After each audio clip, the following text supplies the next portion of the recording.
Bill, this strategy of saying, no, Paul believed and the disciples believed in a spiritual resurrection. The body did rot away in the tomb. It was a spiritual resurrection and all that.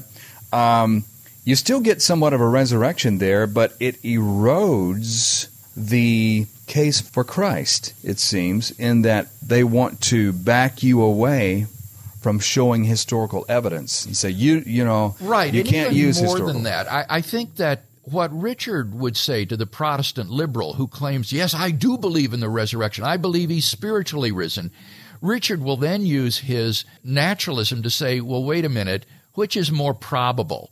That there were hallucinations and maybe theft of the body or relocation of the body, or to believe that there is this immaterial, supernatural event that you talk about, and he will say it's far more plausible and probable to think that these were just hallucinations or something. In other words, if you can get people of faith, if you can get Christians to accept that it was merely a spiritual resurrection, immaterial, non-corporeal resurrection, and Jesus' body was rotting away in the tomb all along, you have taken them in a step away from the Christian faith. Oh, yes, quite definitely. And Richard will then say, you no longer have any reason then to believe in the resurrection of Jesus. Why believe in this invisible spiritual resurrection? This is what is disturbing to me, Bill. Let me chase this for just a moment. I'm afraid that many Christians sitting in our pews today don't understand the bodily nature of Christ's resurrection.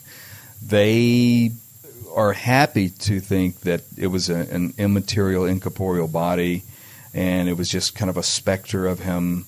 And they go to John 20, where Jesus said, don't touch me because I've not yet ascended to the Father. And misunderstanding that verse, which we'll talk about it another time, misunderstanding that, they think that you weren't supposed to touch him because he was not material. Oh, and that's absurd. I mean, John has the physical demonstrations of showing the hands and inviting Thomas to put his finger in the wounds, and Jesus eating fish with the disciples. Clearly, John believed in a physical resurrection body. In fact, it's unanimous in the Gospels that all of the Gospel appearance stories presuppose a physical, tangible resurrection body of Jesus. So our listeners need to understand that. Bodily resurrection.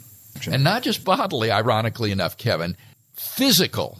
Okay. A physical body, not some sort of ectoplasmic spiritual body, but a tangible, material, physical resurrection body in which Jesus rose. A quick objection that I hear coming up, well, what about a person who's burned and there's nothing but ashes left, or there's a person lost at sea and there's just not anything left of that body? Is God going to be able, in all his power, right, which is ironic, to pull those molecules back together? Well, the original Jewish belief in resurrection, interestingly enough, was not the resurrection of the flesh. Jews, in their funerary practices, would allow the body to decompose for a year until the flesh was rotted away. Then they would collect the bones and put them in boxes called ossuaries to be preserved for the resurrection. So actually, in Jewish belief, it was the bones that were the primary object of the resurrection. And you see this used symbolically in Ezekiel chapter 37, where the prophet is shown the valley of dry bones. Do you remember? And he says, will these bones live again? And Ezekiel says, Lord, thou knowest. And then he has a vision of how the bones are assembled and clothed with sinews and then flesh, and then they become alive. That's a Jewish picture of the resurrection. It's the bones that are the primary object. Now, the Jews, in handling the case of Jewish martyrs, where even the bones might be destroyed, knew that God in his power could create a new body out of nothing for those who had all earthly remains destroyed, and that in that case there are no remains of the body left, and so God will create a new body for them simply out of nothing or out of anything. But so long as there were remains, particularly the bones, those would be the principal object of the resurrection. Bill, we want to do a part 2 on this because we're about out of time, because there's going to be a lot of evaluation and commentary that usually occurs after the debate. So right. We anticipate a lot of that. A lot of tongues will wag, and the blogosphere will be ablaze.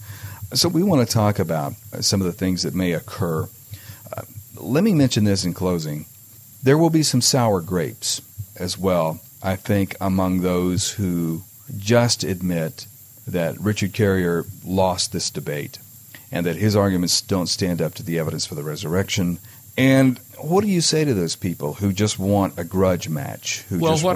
I want to say emphatically is that if Richard Carrier did lose this debate, he did not lose it because of rhetorical tricks on my part.